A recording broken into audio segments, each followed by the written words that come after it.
Hello. Hello to you too. I'm so happy to run into your majesty. I am heading down to the Merry Pub to get some tea and crumpets. Would you join me for a pint? I would be ever so happy if you would regale me of our rich common law history. But I need you to focus on the educational aspects of it. What say you, Your Highness? Ooh, right.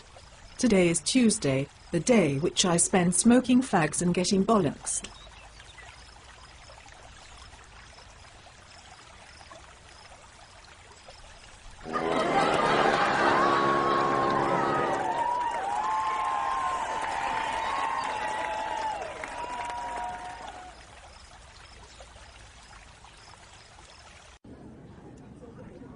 Oh my.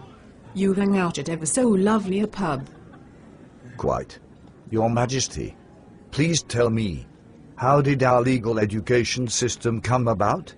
Glug glug glug. That's a right proper lager, that is. Well, let me see. In the beginning, we imported a civil law system by way of the Spanish style of education in the civil law.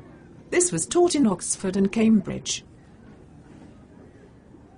Circa 1300, King Edward I requested that all lawyers be trained, law students being law students. They procrastinated and merely showed up in courtrooms to listen in on what lawyers were doing until they felt good enough about themselves to strike out on their own. Oh my. They didn't have to read cases until their eyes bled, or get picked on by old geezers with low self-esteem. Bar wench. Another round. No Socratic method. But again, lawyers being lawyers.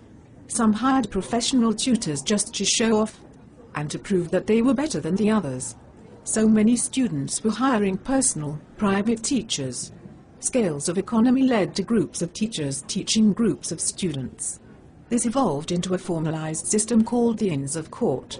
Aren't the Inns of Courts the self-regulated disciplinary organization to which modern-day barristers and solicitors belong?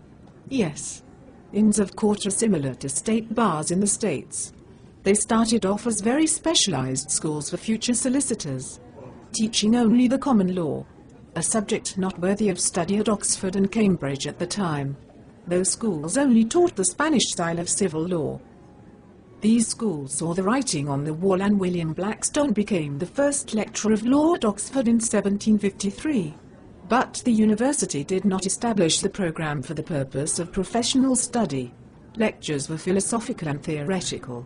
You mean like at Harvard and Yale, where they don't teach how to be a lawyer, just teach people how to be professors? Zing. Quite. I could use another drink. Maybe a double. Blackstone insisted that the study of law should be university-based, where concentration on foundational principles can be had, instead of concentration on detail and procedures through apprenticeship and the Inns of Court. That name Blackstone sounds familiar. Can you tell me about him? Wait. First let's pound some gin followed by ginger bombs. Barkeep, line them up. Wow. That burned. Burp. Where were we? Oh yeah. Blackmune, Blackacre? No. Blackstone. Yes. He was the dude that totally brought it all together.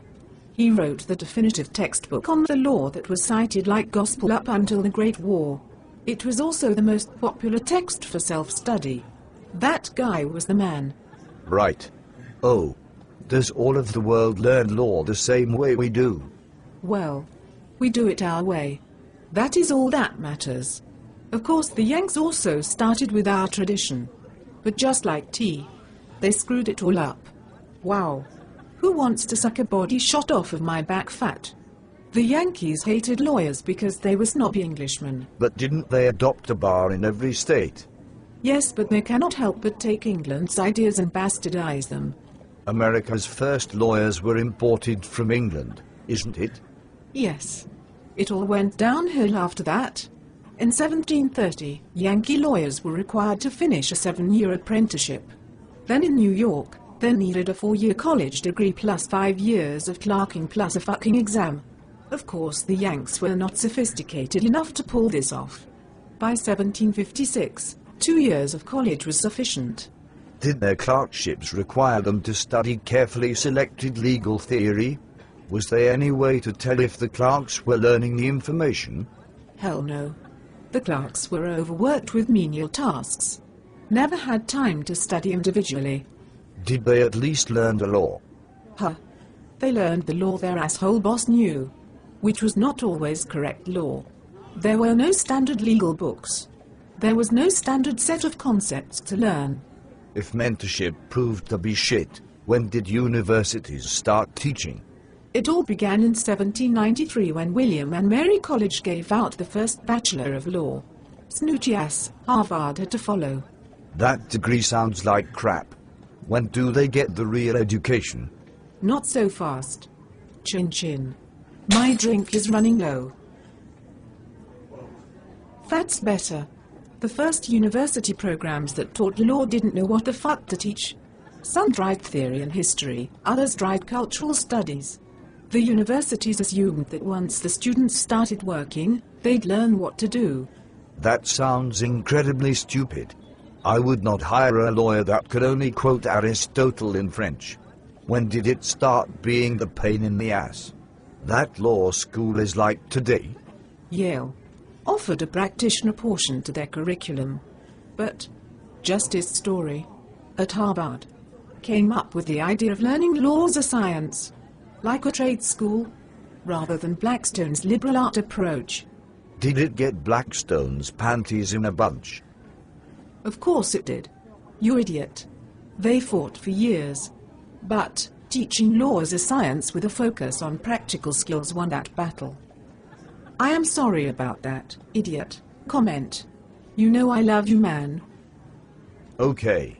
Your Majesty, I think it's time to get you home. Home? It's not time to go home. Let's dance. Come on, Snookooms. Karate chop.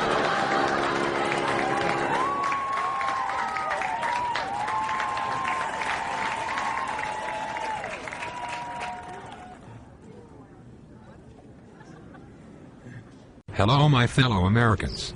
Esteemed Professor Weiner. Good evening. I know that you are probably tired of hearing from those two lime-e drunkards. You probably do not want to listen to me either. That is too bad. I have a great story about giving some young man his bar exam. Hectares, ha ha. I proctored the whole exam from my bathtub. It is a very funny story. I know. My two lovely friends Maris and Emily can take it from here.